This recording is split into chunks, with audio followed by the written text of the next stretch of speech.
but obviously Spurs are right in a relegation battle. Have they got the fighters in that team to get them out? I hope so.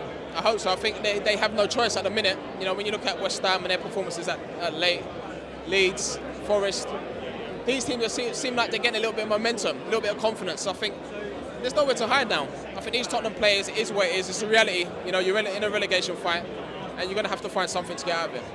Going back, I know you said at the start of the season you thought Thomas Frank would be great for Spurs. It just didn't work out, and the injuries didn't help, did they? Yeah, I mean, when you've got key injuries, and that many injuries, it's not going to help, of course.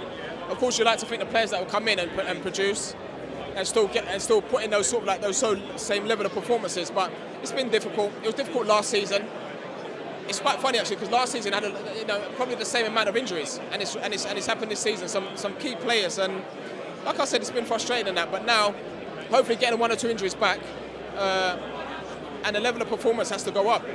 And to be honest, when I say level of performance, you can perform well and not win. I'd rather the wins than and not have the performance. More than anything when it gets to this stage, because the games are running out now.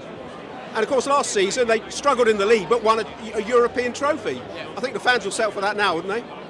Yeah. I mean, but how far can they go in the Champions League? I mean, it'd be amazing. It'd be amazing. Such a, you talk about the Champions League.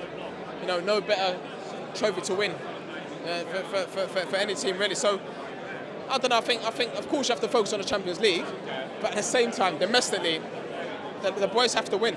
It's a massive game against Crystal Palace at home. They got to start for us, and try and give these fans something to cheer about. Make the stadium difficult for the opposition to come. Be hard to play against. So, but we'll see.